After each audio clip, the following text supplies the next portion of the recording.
I watched all of the Halo Championship Series this weekend, streamed across the major Twitch channels, the Twitch gaming channels, the Alpha stream, the Bravo stream, anything and everything that I could get my hands on this weekend for Halo, I watched. The reason I'm doing this video is to give you guys a recap so you don't have to go back and watch anything that you might not find interesting, and also to say that I am pleasantly surprised at where not only the state of the game is, but where the critical fan reception of the game seems to be as well, at least right now. So Halo Championship Series, obviously the culmination of the entire season ends up in Seattle. That is the final game where we will crown a single winner. If you follow competitive Halo, then you know that there's only a few teams that this really genuinely applies to. Every so often you may get a Cinderella story or a European team that bubbles up to the top a little bit higher than they have in the past. Nothing too shocking this weekend on that front. But the gameplay was great. My biggest criticism remains that the way they capture these games and all of the networked computers and dedicated servers or whatever happens on the back end is still lacking. I say this because, once again, there were numerous places where the stream had to stop because they had to reset computers, players were dropping out of the lobby, that sort of thing. And for a game that has been around as long as it has, that has been criticized in the past for lack of stability, you would think that at the proudest, wildest, boldest stage of all, they would have figured this stuff out. But that's okay. They did at least have other content that was able to kind of quickly fill in, and it didn't feel too bad. But you got to feel for the players in that competitive moment, you know. Think like, 4th and inches on the goal line, final second of the Super Bowl, and the ball gets deflated, and we have to take a 5-minute break to get a new ball or something. Like, it's along those lines. But the rest of the stream, the commentary team, both at the booth and the moment-to-moment commentators, all remain world-class. If you don't understand a lot about the game, I think they did a good enough job explaining it to you. They had a lot of stories of different players and stats very quickly and ready to go, and I did appreciate the production value. I think this is one of the best I have seen. All right, so outside of this tournament, the whole weekend was really a celebration of Halo, which is really cool when you think about really just the lineage of Halo, just in general, just how long the game has been around and what it means to a lot of people, myself included. But what they did was they had a community stage, which is the first time at any Halo Championship Series they've ever done. They turned this into not just an esports summit. They also turned it into a fan fest of sorts, celebrating lots of various aspects of Halo. And they made some really cool fanfare. They had some really big announcements. They had new merchandise. They had sneak previews of what we can expect coming up in the game. So I think on that front, they did a really good job. And even if you weren't into the competitive scene at all, I think there was plenty to do and see. There were lots of panels and autograph sessions and photo sessions and that sort of thing that would keep a Halo fan occupied. And I love that. And it wasn't really advertised that way so much so, but I can say that for me here in Orlando, definitely felt a little bit of FOMO on more than one occasion of things I saw or announcements that were made, that sort of thing. So it's definitely, I think, a destination of mine if next year's Championship Series, even though it's way out in Seattle, the exact opposite part of the United States for me, I still think for a Halo fan, this could totally be worth it. And I think that is the highest compliment I can give. Back in the day when we had the big Xbox Fan Fests in person and the Bethesda things in person, and E3 meant something in terms of going somewhere, meeting with content creators and game developers and people who were passionate about a particular studio or game. this had vibes of that, which I was pleasantly surprised. I was not expecting that. I really thought it was going to be a lot more of kind of the boilerplate. You know, we have like a 5-minute sizzler reel of community creations, and we're just going to play it on loop ad nauseum in between the esports matches, and it's going to just kind of be a ho-hum event. And this was definitely not that, which was really, really cool. So some of the community panels they had involved Steve Downs, obviously the Master Chief, Jen Taylor, Cortana / The Weapons / Halsey, and Keith David, who is the Arbiter. What I found interesting, and I did not know this, was when they recorded, they were always independent of each other. They were never in the same room together. As a matter of fact, it wasn't until Halo 4 that actually Jen Taylor and Steve Downs were physically together. And they talked a lot about that in one of their panels and some of the emotion that was conveyed by kind of looking each other in the eyes while they read some of their lines. Keith David and actually all three of them together, that was the first time they'd ever all been together, which I thought was very, very interesting. I hope, just as an aside, that maybe this event kind of brings Keith David out of retirement, so to speak, and maybe puts him around rotation for MegaCon or some of the other conventions where you can go get this guy's autograph, because he has voiced a lot of stuff, most notably, obviously, for Halo fans, the Arbiter, but very, very iconic and pretty detailed career when you look back at some of the stuff that he did. So they had a lot of panels all day long. They had panels on kind of just the characters sitting around talking about their favorite moments in the game. They had a kind of community play along where they did Pictionary, and they had like little word puzzle games, and those were okay. But I think the presentations which were most exciting were the open Q&A sessions, and when they really talked about kind of their philosophy in voicing their character. And I thought that was really, really cool. And as a Halo fan, this is stuff I've never heard before, never heard talked about. And I think all of us collectively who are lore buffs were just fascinated by some of the behind the scenes stuff, which they really went into a lot of great detail on, which was really, really cool.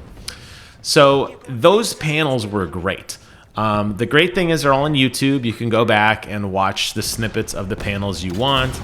And that was very, very interesting. Other panels included a deep dive with some of the author, Troy Denning, who just wrote the latest book, Halo Outcasts, talking about his creative writing process. He actually got really deep into the lore of Star Wars, which was unexpected, but I kind of think if you're a Halo fan, you're probably a Star Wars fan.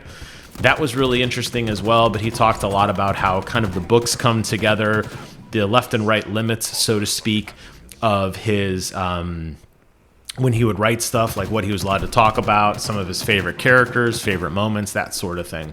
So if you're a fan of the Halo books, that was a phenomenal panel as well. And I really appreciated some of the really deep dive questions that were asked and giving him lots of opportunity to talk and really expand on some of his philosophy.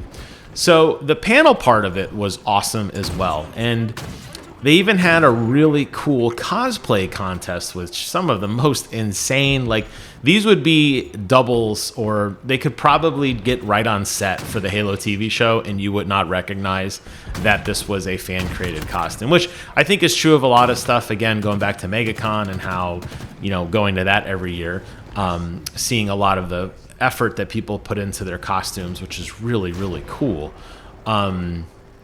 This was a phenomenal thing as well, and I really enjoyed looking at some of the really detailed Spartan armor and kits. Somebody even had a rat. If you remember the rats from Halo 3, the little tiny, you could shoot the rats in some of the sewer levels. Somebody actually had a robotic rat. So just lots of kind of fun and goofy creativity, and it was really a fun time.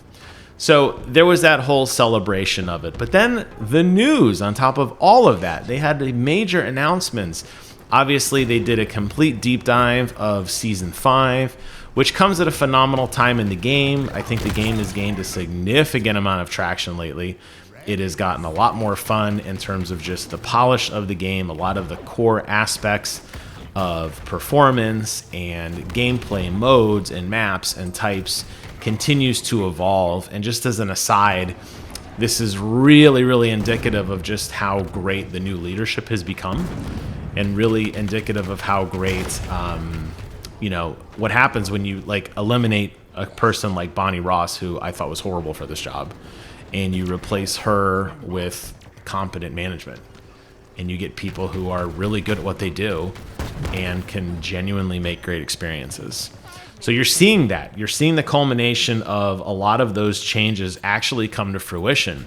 You're seeing a very detailed Season 5, which was on display. It was there to play for all the participants of the actual in-person fans that could play it, check it out. They did a deep dive of the new Battle Pass, which has been truncated from 100 bloated levels to 50 really good levels. They have talked about the new game modes that are coming. They have a partnership that they announced with Mountain Dew. They're bringing back a flavor. I'm not a big Mountain Dew person, and I did ping my buddy Kev about this, and he said he never heard of it, so I'm not sure how big this part of it is, at least the flavor part, some kind of like cherry Coke flavor or something. More interesting than that, though, was the partnership with Mountain Dew, not only to bring in a curated Halo 3 playlist that was on display from the new and improved Forge mode, but a lot of new merchandise that's going to be Halo Cross Mountain Dew, which is really, really cool. So there's a special map coming out that's kind of a Mountain Dew-esque map. There's the Mountain Dew-esque playlist. There's some new cosmetics you can unlock. So that's going to be a fun crossover. We haven't really had one of those in a long time. Recall that when the launch of Halo Infinite was delayed, a lot of the merchandise was coming out, which really didn't coincide with the game because the game wasn't out yet. So it's like, oh, you could buy this special bag of chips, or you could buy a Slim Jim, or whatever the branding was. I don't even remember at the time. You could buy all these things, and then you go redeem them for codes on the game, but the game wasn't out yet, so it was kind of like a misfire. So this is kind of like a redo of that, again, going back to like what is old is new again. And I think in a lot of ways, the hype and the energy revolving around Halo Season 5 is kind of like its second launch in a sense. So they had some news about that crossover, which I thought was very interesting. They deep dived Forge mode, which is getting a massive overhaul. Amongst things you can do now is add in various trigger effects, add in AI. They were teasing you could make a kind of tower defense type game with up to 32 different characters available on the screen. You could have the idea of maybe a big team battle with AI like drones in the background, which sounds very interesting, kind of like the original Titanfall, where you could shoot the minions to kind of build up a meter. Potentially, you could have something like that. They talked about, summoning like a group of hunters to attack a target, or the pathing involved in kind of how to make that. And I'm definitely not a Forge person. It seemed very intuitive to me. I don't really have the time to like make a Forge map, but I'm really excited to see that.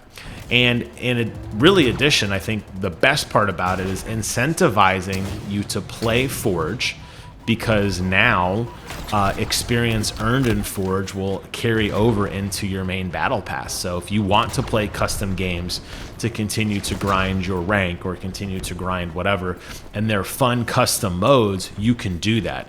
No longer is Forge just kind of an ancillary thing that doesn't really tie into your Spartan progression, which everybody is very excited about, because the quote-unquote best armor is locked behind the hero rank, which is the highest rank in the game, which will take thousands and thousands of games and hours for most of us to ever do.